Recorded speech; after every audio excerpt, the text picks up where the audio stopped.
நாயகனுக்கு அப்புறம் நீங்களும் மணி சார் எப்போ சேர போறீங்கன்னு அவர்கிட்டையும், நீங்களும் கமல் சார் எப்போ சேர போறீங்கன்னு உங்கள்கிட்டையும் கேட்டிருப்பாங்க. ஸோ சேரலாம், சேர்ந்து ஒரு படம் பண்ணலாம் அப்படின்ற எண்ணம் வந்து இப்பதான் வந்ததா, இல்ல நடுவில் ஏதாவது ஒரு பிளான் இருந்ததா? இல்லை, நிறைய தடவை மீட் பண்ணியிருக்கோம், நிறைய தடவை பேசியிருக்கோம். அது ஃபுல்லாக வரல, அவ்வளோதான். பட் ஆனால் இந்த கான்ஸ்டன்ட்டாக டச்சில் இருக்கோம். ஒன்ஸ் ஒரு ஐடியா வரும்போது நான் போவேன், இல்லாட்டி அவர் கூப்பிடுவார். ஸோ இது வந்து இவ்வளோ நாளுக்கு அப்புறம் திடீர்னு பார்த்த மாதிரி இல்லை. ஓகே சார், ரெகுலர் கான்டாக்டில் இருக்கோம். ஸோ அது கரெக்டாக வரும்போது, நேரம் வரும்போது வந்துது. Okay okay sir.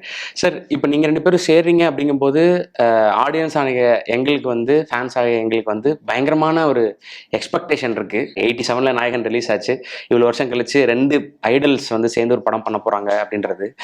ஸோ இந்த எக்ஸ்பெக்டேஷன் எங்களுக்கு இருக்கிறதுன்றது ஆஸ் அ கிரியேட்டராக உங்களுக்கு லைட்டாக ஏதாவது ப்ரெஷர் ஃபீல் பண்ணுறீங்களா சார்?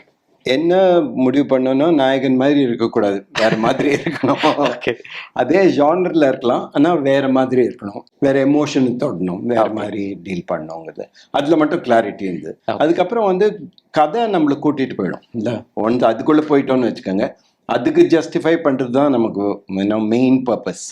ஸோ அதுதான் வந்து 2 பேரையும் வந்து அதான் கவர்ன் பண்ணுது.